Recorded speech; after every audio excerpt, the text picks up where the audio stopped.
125 വർഷങ്ങൾക്ക് മുമ്പ് മധ്യ തിരുവിതാംകൂറിൽ സംഭവിച്ചതായി പറയപ്പെടുകയും എഴുതപ്പെടുകയും ചെയ്തിട്ടുള്ള ഉദ്വേഗജനകമായൊരു സംഭവ കഥയുടെ സ്വതന്ത്ര നാടക രൂപമാണ് നാഗവല്ലി മനോഹരി.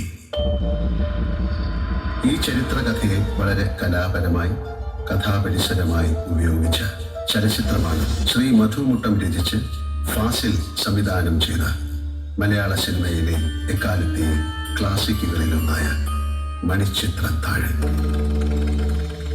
മണിച്ചിത്രത്താഴ് സിനിമയുമായി ഈ നാടകത്തിന് ബന്ധമേതുമില്ലെങ്കിലും ചരിത്രകഥയും 19-ാം നൂറ്റാണ്ടിലെ സാമൂഹ്യ സാഹചര്യങ്ങളും ഈ നാടക നിർമ്മിതിക്ക് പ്രചോദനമായി തീർന്നിട്ടുണ്ട്.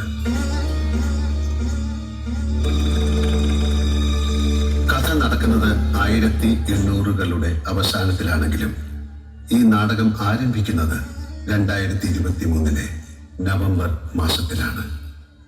വിനോദസഞ്ചാരത്തിന്റെ അനന്ത സാധ്യതകൾ തേടുകയാണ് ഇന്ന് ലോകം. സ്ഥിരം ടൂറിസ്റ്റ് ഡെസ്റ്റിനേഷനുകളോടുള്ള പ്രിയം പുതിയ തലമുറയ്ക്ക് കുറഞ്ഞു തുടങ്ങിയിരിക്കുന്നു.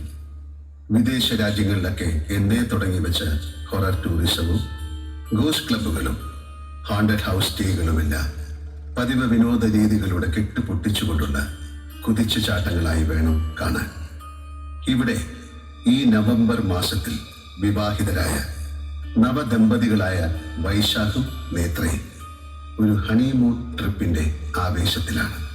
സഞ്ചാരത്തിന്റെ തുടർച്ചയിൽ തന്റെ പങ്കാളി നേത്രയ്ക്ക് ഒരു സർപ്രൈസ് നൈറ്റ് സ്റ്റേ ഒരുക്കുവാൻ വൈശാഖ് തീരുമാനിച്ചു. നേത്രയ്ക്ക് ഒരു സൂചന പോലും നൽകാതെ വൈശാഖ് അവരെ കൂട്ടി വന്ന രാത്രികാല വസതി അതായിരുന്നു.